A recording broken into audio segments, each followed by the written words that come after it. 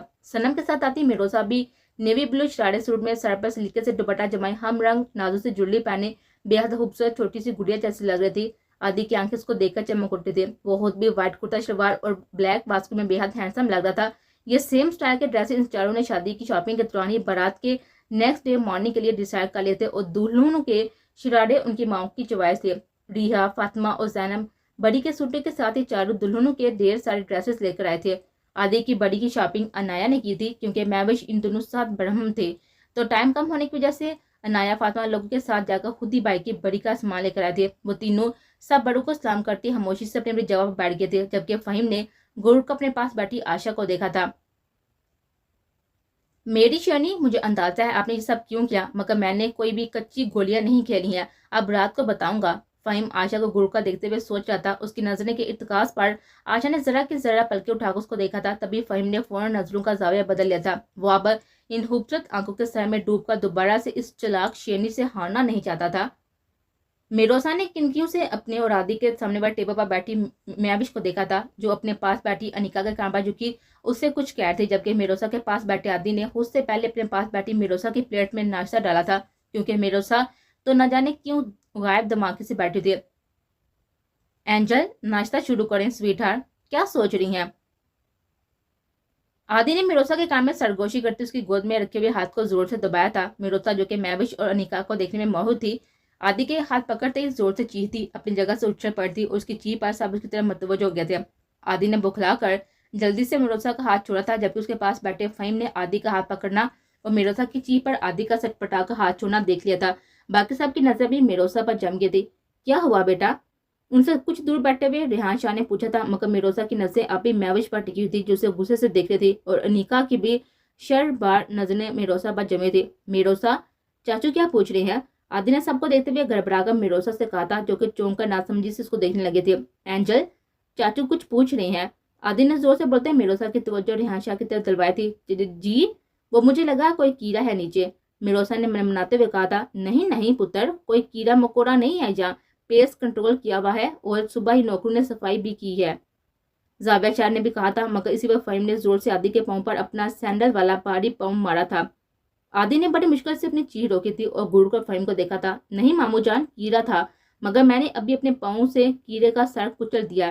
فہیم نے دانتوں کی نمائش کرتے عادی کو دیکھا کہا تھا، اور عادی زریلا فہیم کی خطرناک قسم کی تعریفیں کر رہا تھا۔ کوئی نہیں پتر، اب تو مر گیا نا، تسی ناشتہ کرو، زاویہ شاہ نے کہا تھا۔ جی۔ میروسا کے دماغ پر رات انیکا کے بعد اب اپنی ساس کے رویے سے جو خوف سوار تھا، اس نے میروسا کو اب تک اپنے حصار میں لیا ہوا تھا۔